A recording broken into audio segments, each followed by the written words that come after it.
what are some of the tools available in Scrivener that are great for poets? And so first off, we're going to look at these 5 things here. So right here, we have our new project window. And just to, if you're ready to just get rolling and get started, we can come down here to the miscellaneous section. And right there, we have an option for poem. And so we'll go ahead and click that there and click create. And I'm just going to call this a poem collection. I'll call it Scrivener projects. Okay. And in my documents folder or in Dropbox, right? And then drop that in there and click create. That'll pop up. And here we are with, sorry, our poetry manuscript format. And so if we scroll down here, this kind of gives us a very simple introduction to how this works. But you can see what we have here is we have a draft folder or a poetry manuscript folder where we keep our poems, right? And each poem is represented by a document. And so I can easily create a new poem, right? Just press the plus button down here, create a poem like that. And I could go on and on and on, create multiple poems in this way. And so you see, while Scrivener is great for long form writing, it's the real power here is that this ability to break things up into smaller chunks. So we have a bunch of them in here. And I'm just pushing Command D. You can do the same thing, right click, duplicate, and do that as well. Okay. And just have a whole bunch of poems in here like that. If we come down to the front matter section here, this is essentially a page header that allows you, when you export or compile this out of Scrivener, okay, it'll kind of have your name. You can put your name, address, your phone number, your email address, as well as how many lines it is. That'll be put in automatically for you, and it'll have the poem collection there. You can, of course, change this. All this information can be changed.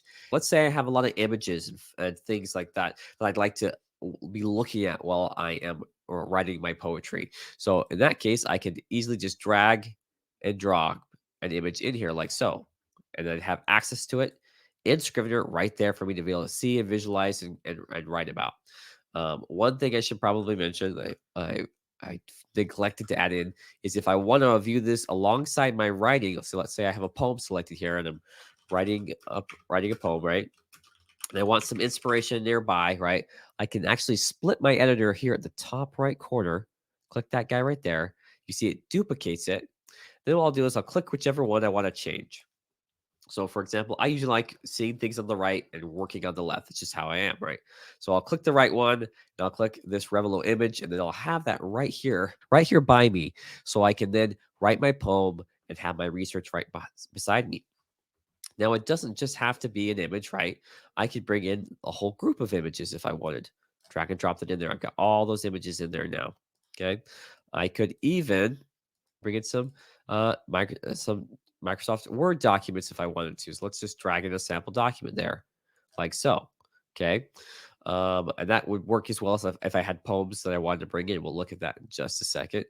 But I can bring in a PDF file just by dragging and dropping it in like that. You can see I have it right here pulled up in my editor. PDF files can't be edited in Scrivener, but you can read them and kind of copy and paste for them if you want to. But an actual Word document, I could come in here and I could delete text and I can move things around and I can change things. So in this case, where we have a poetry collection, we might want to split it up into multiple poems. Let's pretend for a second that this sample document here, these were all poems, not chapters. Okay, just work with me here. And we came in here, we said, okay, I want to import that in. I'm going to go to File, Import, and I'm going to use this Import and Split option. So I could put like, this case, I used a pound key or a chapter key, chapter. I can have some sort of symbol there or word that kind of separates them. So maybe if I had poem, right? Maybe every one of them had poem at the beginning of it or something. I could then separate it poem by each poem, right? But usually a symbol works best, like a pound symbol. You could do a find and replacing word and replace something with or go through and quickly add a pound between each one, and then we can easily bring that in. So what I would do. Just sorry to interrupt. So you're basically saying that, like, if you already have, let's say you're making like a chapbook, you have your chapbook already Yeah, organized in yeah, Word. So you're saying yep. that, like, in the Word document, like, add a little hashtag or something like right after each poem title, so that way it would split it by word. Yeah, Yeah. Okay. yeah. Yeah. So if you have some sort of symbol there or some sort of repeating element between each poem, that'll make it really easy to just put whatever that symbol is right here in this little box. And Hmm. then when you import it into Scrivener, it'll just break it up. You see, these all had that chapter, right? And so it Hmm. was right before each chapter, and it just broke that up into a bunch of different documents. So imagine if these were all poems, right? They would be like poem 1, poem 2, 3, all the way down. And if you had the actual names too, it would actually have those poem names there as the titles, which would be really handy, right? Last two things I wanted to look at was submission tracking. And let's talk about also compiling your poems. So let's assume you've been tracking your poetry collection. You submitted certain poems and to different contests and things like that. Let's say we group some of these up in some folders here. For example, group B, and we'll drop these in like this. And so how you group them up, will vary, right? C, oops, group V, whoops. Oh, well, we'll just kind of drop these around in a bunch of groups here. And we'll just do this one. D. And you might, obviously you would give them much better names than that. Maybe you'd actually give the name of the place you're submitting to, would be really helpful, right? So we could actually I submit this to X, organization, right? And put those in there like so. What I would do next, okay, is I'd actually come in here and I'd mess with what is called the custom metadata. And this is one of my all-time favorite tools in Scrivener. I use it more than anything. So first off, I'm going to create what's called a due date. Okay, that's something that I'd like to keep track of and say, hey, I want to have this ready or finished by a certain date, right? They'll come in here. I can actually use a date, or I can just use a text box where I type in the date. It's up to you how you want to handle that. I'm just going to keep it to the short date, where it's just 11, 16, 23. Okay, you can see there's a bunch of different options in how we keep track of that. And so I'll click OK. I got that there. That's one down. Okay. Next thing I'll probably do is create, if I'm submitting to multiple organizations, I might create a list of those organizations I'm submitting to. And so, oops, I made a mistake. Let's change that back to date. I need to add a new one in, and I might call it organizations, or right, submitted.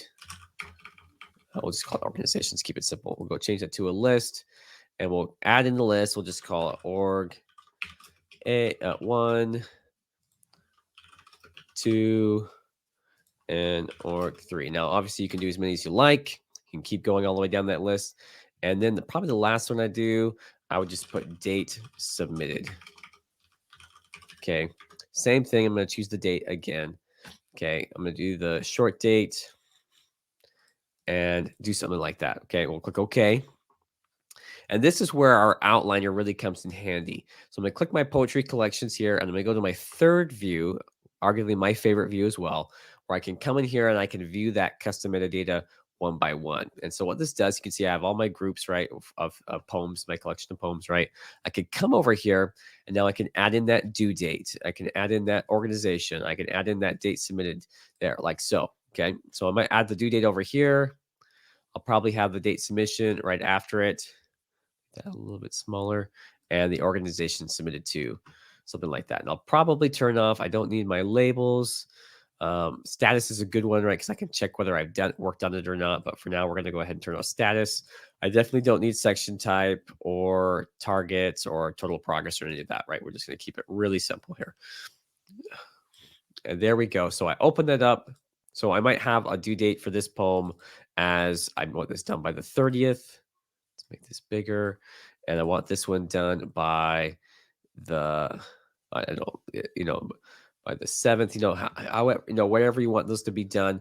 And then I can actually say, hey, these ones, this whole group of poems, maybe I submitted it on today. Let's just say I submitted it today, and that's the day it was submitted. And I submitted it to organization 2, right? Now, if I submitted it multiple places, I might want to change this organization from a list to a text box instead. The advantage of that being that there won't be any lists, right? You can just do a text box, okay? And I could just type in, let's see, type in all the places I submitted this group, right? So that just is going to vary depending on what your specific need is. If you're only submitting that to one place, then a list is great. If you're submitting it to multiple locations, you might want to have a little bit more flexibility there. But last but not least, let's talk quickly about getting my poetry out of Scrivener. We can actually come to our compile button right here. This is our export button. We can go to File, compile as well and do the same thing. And you can see what it does is it actually groups everything together. We have our page header at the top. That was what I was showing you in the front matter here. And if you want, you can turn that off or on, up to you. And then we have our groups and our text. You can see it's even done it as this is a group. This is a text, group, text, group, text. So Scrivener already knows that, hey, I'm grouping some poems together, right? They should be, that's how they should be. And this is an example of what it will look like. This is the poem format. It's going to just kind of come out as is. However you formatted it in Scrivener is how it's going to come out when you export it for print or for PDF or for Microsoft Word. I imagine most of you are probably going to be exporting it out to Word because that's usually what the submission guidelines request, right? I'd guess, right? And so we'll go ahead and do Word. Excuse me. And then we can actually go ahead and select which poems we want to bring out. Now, let's say I just wanted to compile for group V here. Okay, V's and Victor. So I can actually select from this drop-down menu and select group V, and it'll only do group V. That's it. Okay, nothing else. If I want to treat it as a complete manuscript with the page header too, I can click that button there. It'll add my page header in for me. And then let's say, actually, I don't want chapter 5 here or poem 5 and poem 1. I only want these 3 poems. They are just not ready yet. So then I could actually deselect those 2 and then go ahead and compile that out, and that would come out. Now, unfortunately, I don't think I have any text in the poem, so the document's not going to look like anything really incredible here. There it is right there. If we open it up, there it is, right? So it has name, address, phone number, email address, poetry collection, and it has writing a poem and poem 1 because that's all I put in there. So there you go. I mean, that would get it out really quickly. But yeah, you could see how that would actually come up pretty nicely and cleanly. And once again, if we go back to the compile menu here, you can see it defaults to where I was. If at any point I want to go back, I can click the whole collection, right? Have everything selected. You'll see those 2 are still excluded. Let's say they're done now. I want to compile everything out. I can go ahead and compile that out and click that button, compile it. And note as well, you could also uncheck things here too, right? If I just wanted everything but not group B, I could just uncheck group B and compile that out and be ready to go. So there you have it.